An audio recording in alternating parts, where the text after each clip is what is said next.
சேலம் அருகே மதுபோதையில் தாறுமாறாக லாரி ஓட்டிய நபரை பொதுமக்கள் பிடித்து போலீசில் ஒப்படைத்தனர். தருமபுரி மாவட்டம் மொரப்பூர் பகுதியைச் சேர்ந்தவர் தவமணி. இவர் சாலையில் சென்ற வாகன ஓட்டிகளை அச்சுறுத்தும் வகையில் சரக்கு லாரியை தாறுமாறாக ஓட்டிச் சென்றதாக தெரிகிறது.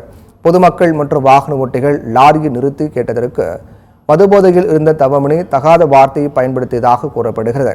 இதனால் வாகன ஓட்டிகள் போலீசுக்கு தகவல் அளித்தனர். அங்கு விரைந்து சென்ற போலீசார் லாரி ஓட்டுநர் தவமணியிடம் விசாரணை நடத்திய போது சத்தீஸ்கரில் இருந்து கேரளாவுக்கு இரும்பு பைப் ஏற்றிச் செல்வதாக போலீசாரிடம் தெரிவித்தார். மேலும் போலீசாரிடம் வாக்குவாதத்தில் ஈடுபட்டதாக தெரிகிறது. இதனால் அவரை போலீசார் கைது செய்து லாரியை பறிமுதல் செய்தனர்.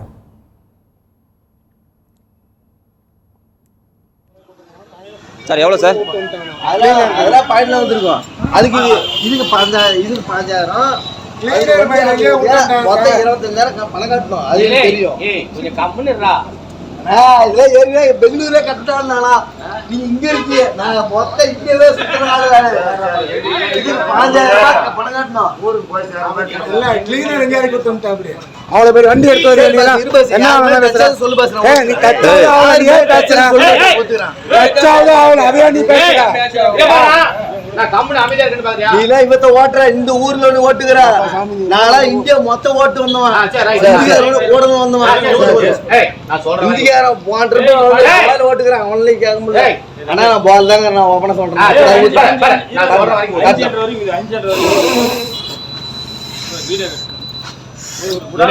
ஃபுல்லா நான் எடுப்பேன்.